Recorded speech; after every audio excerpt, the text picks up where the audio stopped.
अच्छा, bronchiectasis word को देखा जाए तो ये दो वर्ड से निकला। एक है ब्रोंकाई, ठीक है।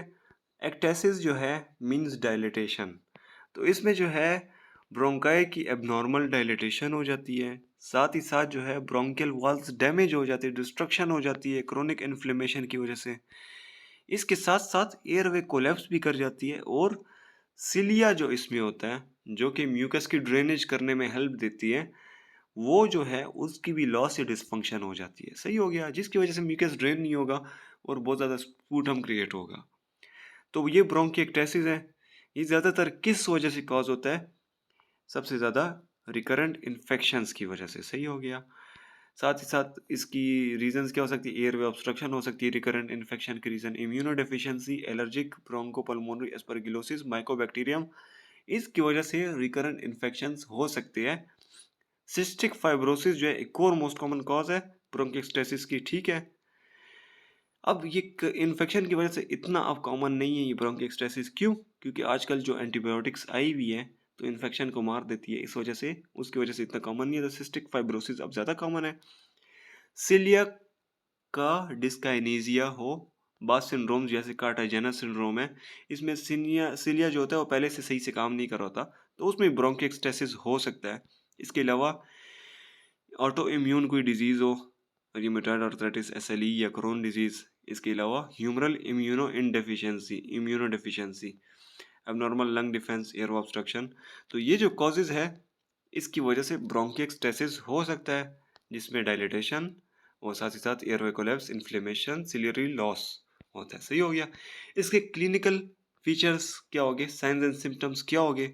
सबसे पहले तो क्रोनिक कफ होगा इससे, क्यों होगा? क्योंकि एक तो सिलिया भी काम नहीं कर रहा, और साथ ही साथ इन्फ्लेमेशन भी होती है, और साथ ही साथ स्पूटम क्रिएट होता है। तो स्पूटम में फाउल स्मेलिंग स्पूटम होगा, और म्यूकोपरुलेंट, म्यूको मीन्स म्यूकस, परुलेंट मीन्स पस, म्यूकस में पस भी आ सकती है। डिस्पनिया होता है, अब डिफिकल्टी इन ब्रीथिंग, हिमोप्टिसिस, ब्लड आना कफ के साथ। क्यों आ सकता है?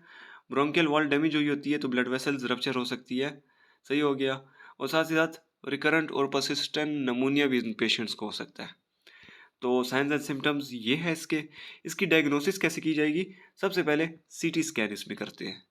सीटी स्कैन के थ्रू हमें पता चल जाता है इसके जो वॉल्स है कैसी है, ख़राब हुई हुई है, क्या हुआ है, कितनी डायलिटेशन हुई हुई है, म्यूकस किधर है, क्या कुछ है, सब पता चल सकता है।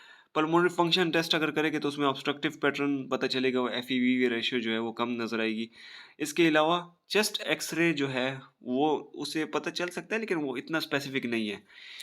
और ब्रोंकोस्कोपी कर सकते हैं, जिससे हमें अगर कोई इन्फेक्शन हो उसका पता चल सकता है, और उसके थ्रू इन्फेक्शन का वो कल्चर टेस्ट भी ले सकते हैं। ट्रीटमेंट इसकी क्या होगी? अगर इन्फेक्शन की वजह से हुआ है तो एंटीबायोटिक्स देंगे। इन्फेक्शन जब इन पेशेंट्स को होता है तो उसमें स्प्यूटम की जो है क्वांटिटी और क्वालिटी भी चेंज हो जाती है, फीवर और चेस्ट पेन हो जाता है। तो अगर ऐसा पेशेंट है जिसको वैसे ही ब्रोंकिएक्टेसिस हुआ हुआ है, लेकिन उसमें अब जो है जैसे पहले स्प्यूटम आता है उससे थोड़ा अलग आ रहा है, या फीवर चेस्ट पेन साथ हो रहा है, तो उसको एंटीबायोटिक्स दे देंगे। हाइड्रेशन इसमें करते हैं, ठीक है, ब्रोंकियल हाइजीन में। इसके अलावा चेस्ट फिजियोथेरेपी ब्रोंकियल हाइजीन में आती है, और ब्रोंकोडायलेटर्स देते हैं। तो दो चीज़ें देते हैं बीच में, एक तो एंटीबायोटिक्स होगी अगर इन्फेक्शन हो। इसके अलावा ब्रोंकियल हाइजीन का ख्याल रखते हैं, जिसमें हाइड्रेशन, चेस्ट फिजियोथेरेपी, म्यूकस को रिमूव करने के लिए, और लास्ट वन ब्रोंकोडायलेटर्स दिए जाते हैं।